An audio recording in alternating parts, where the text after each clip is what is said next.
Hey guys, Beats Here Plumbing here, and today I'm here with my Maxim 2000 Porta Potty. Not too long ago, I actually got this for free along with all the other Porta Potties, and just in case y'all missed it on some of my other videos, I do have 8 Porta Potties now. This is probably one of my favorites out of all the Porta Potties I have, mainly just because of the design, and it's actually a satellite Porta Potty, which is really cool. So this was basically the first satellite Porta Potty I've ever had. It looks like it used to be in circulation with United Site Services.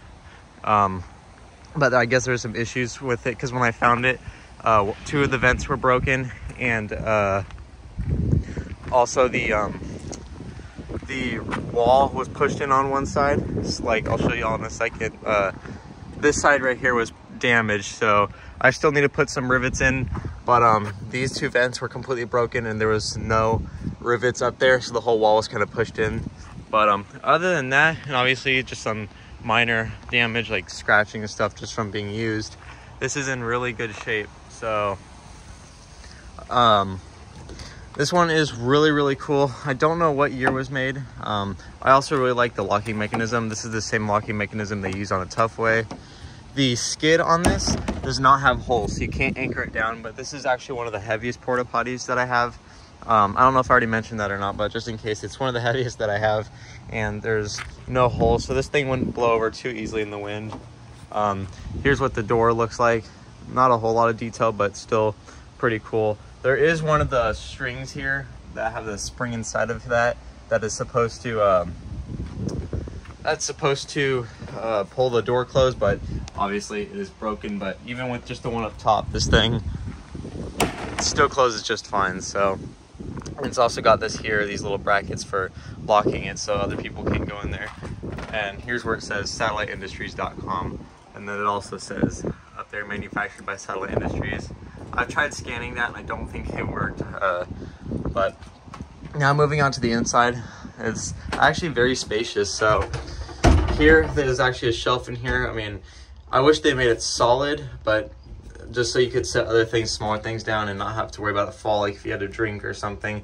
So I don't know why they had holes in here, but it still looks kind of cool. And you can see here's more dimples for if you had to put one there, or because these walls don't have to go in a specific order. So if you're putting it together, like even here, there's those dimples. But this is an older version, like the previous generation, because the new generation Maxim 2000 actually has built-in vents. They're not like vent screens like this. It's kind of like that maroon Taurus, that Synergy World Taurus I filmed, and also my Arma Wave. It's got that same kind of design.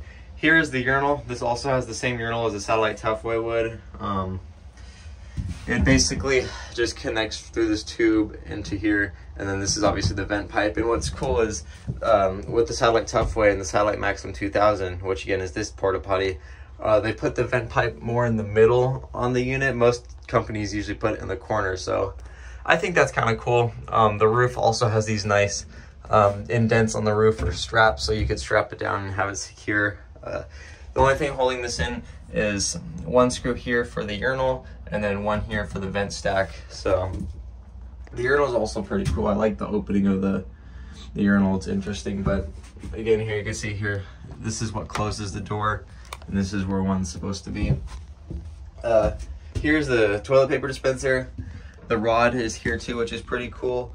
The way this hooks in is through that little notch right there. So when you're putting toilet paper in there, you would slide it back up through this hole, and then to secure it, you would push up, pull back, and then let it down. And then obviously you could put a lock in here so no one can steal your toilet paper.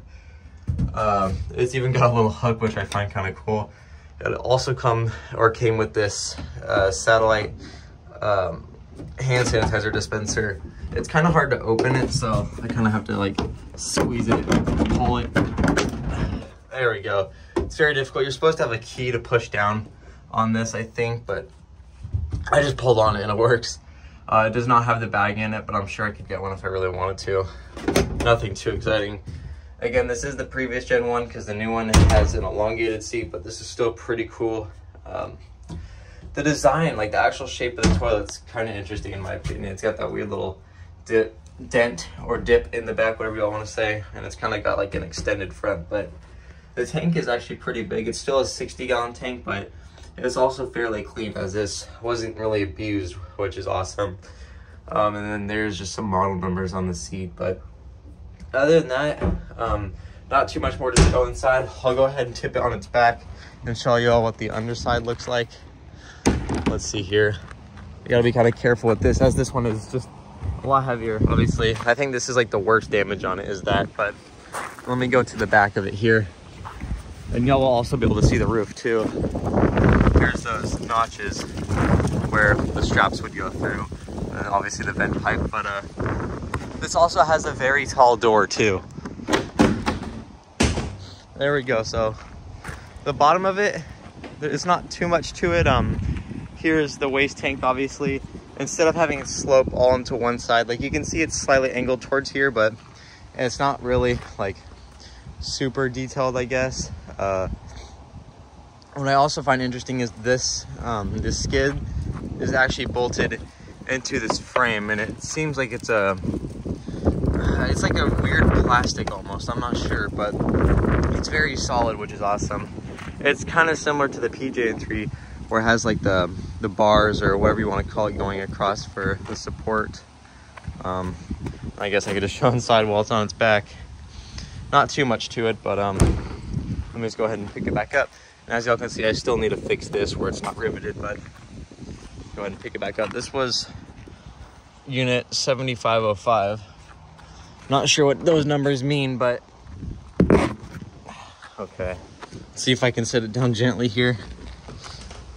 There we go. So yeah, I really hope y'all enjoyed this video.